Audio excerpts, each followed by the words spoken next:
Welcome to The Light Show. I'm Mike, he's Al, and here's everything going on in the Keep It Light League, Week 11. Or Doppelganger Week, as each team faces an opponent with the same or similar record. And the playoff race is just starting to get interesting. But first, we go to Natty Light with the breaking light weather forecast. Natty? Thanks, Mike. And here's your forecast for November 21st, 2013. There's been a major development in your region over the past few hours, as one of the Light Show hosts has reached a high of 28. Happy birthday, Al!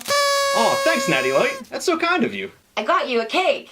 Oh, that's great.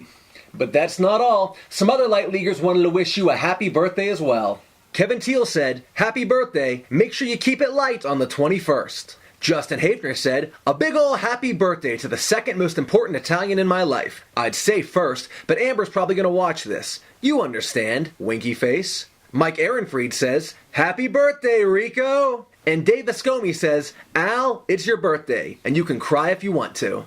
Al, I know I haven't been here very long, but I noticed you like to wear hats on the show, so I knitted this for you. Happy birthday, buddy. He loves to crochet, never forgets a birthday. He's homeless, Carl. That's me. Thanks, Carl. It's so soft. What's it made out of? Mostly insulation. Oh, how thoughtful. Who's the knitter? That's our new friend Carl. We're letting him stay in the studio. I'd like to go for a swim in that Carhartt. Natty, he's homeless. Yeah, but like TV homeless. Well, Carl got me a hat. Natty got me a cake. So what did you get me? The greatest gift of all, Al. Drinking. Because once again, we'll be celebrating Al's birthday with a bar night on Thanksgiving Eve starting at Permanis and Cranberry. And everyone is invited. Is Carl gonna be there? I really shouldn't. Oh, you're an alcoholic. No. Actually, I'm running a half marathon on Thanksgiving. Why would you assume I'm an alcoholic? Is it because I'm homeless? I'm sorry. You know, not every homeless person is addicted to something. It's misguided people like you who fuel the public contempt toward the underprivileged. All right, Carl, let's remember who's staying in whose studio. Fair enough. We'll have more details closer to Wednesday, but we encourage everyone who's around to stop in and have a drink. Yeah, one of you guys better be the DD, cause I'm getting trashed. Always a professional. Let's get into the football. The Keep It Light League trade deadline hit at noon yesterday. It was an exciting 24 hours as teams were busy making their final moves of the season. Here's the best of the Keep It Light League Trade Deadline 2013. Mike, we got an email. Oh, never mind. It's just penis pills. Intense. Let's start things off with the birthday boy. It was Allosaurus at Cadillac Culp Seville this week in a rematch of the Week 3 Heartbreaker in which Jermichael Finley went down with a bruised spinal cord, possibly costing Allosaurus the win. Cadillac Culp Seville took no pity on Allosaurus this week as he rode Calvin Johnson and rapist Ben Roethlisberger to a feather cap while simultaneously bestowing the lead apron upon his hapless opponent. Happy birthday, Al! Cadillac Culp Seville shows his true colors, defeating Allosaurus 131-76. Culp, I'd say you weren't invited to my birthday party, but that would mean one less free drink. You tell him, Al. Our next matchup, Futsenkopp versus Team the Best Team. It was a close one, but Team the Best Team's Antonio Brown and Delaney Walker were the difference makers in this one, putting up 58 combined points as opposed to the 50 of Marshawn Lynch and Harry Douglas. Futsenkopp takes the loss 129-122. A flustered Justin Hafner said, "If I could get a QB to finish a game, I'd be pretty happy. But instead, I keep it a little light, BC it's your little sister. Of course, duh." In another close one, it was Angels Farting Angels trying to avenge a loss from earlier in the season at the hands of the team formerly known as Trayvon Martin. Just like last week, Josh Livs was watching the D on Monday night, knowing that even a small effort would satisfy his needs.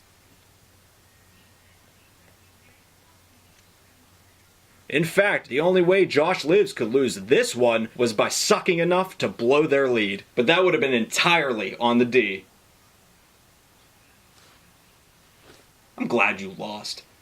It was a 3-7 standoff as Conrad Hernandez hosted I Fly Lighter Than O2. In an illustration of how keeping it light can go right, I Fly Lighter Than O2 got their first win in 5 weeks. No thanks to the Lions D, whose impact was so small it proved detrimental. In fact, it would have been wiser just to leave that slot empty. How are you not hearing this? I Fly Lighter Than O2 sails over Conrad Hernandez 103-95. Finally this week, the Accidental Rapists and Reptiles Unanimous went at it, forcing the fantasy gods to show mercy to one of them. Breaking 100 points for the first time since week 7, Reptiles Unanimous conquered the Accidental Rapists, whose bench alone would have won the match and beaten 4 other teams this week. Oh, cruel fantasy gods. As Dave Viscomi put it, there was no accidental raping this week. Reptiles Unanimous with the win, 112-91. Though irrelevant to some teams, let's take a look at the divisions anyway. The Abortionist Murder Division is starting to open up, with Cadillac Culp Seville leading the way, followed by Team the Best Team and Allosaurus. While in the Women's Right to Choose division, Angels Farting Angels remains in first based on total points, after falling to Josh Lives this week. And with only 2 weeks of the regular season remaining, let's take a look at the playoff picture. As it stands, Cadillac Culp Seville and Angels Farting Angels lead their divisions and would be granted a bye week to the second round. While 3rd seed Team the Best Team would be facing off against Futzenkoppinat, and 4th seed Allosaurus would face Josh Lives in the first round. It's crazy to think that playoffs are just around the corner. You know what else is crazy? A year ago on Thanksgiving Eve, we were premiering The One Nights. Such a fun night. People are still waiting for the second episode. I'm still waiting on the first one. Well, that'll do it for us this week. Remember to stop by Permanis this Wednesday to help us celebrate Al's 28th. But if you can't make it Wednesday, you can still see us on Thursday. Thanks for watching, and remember to keep it light. China set the night on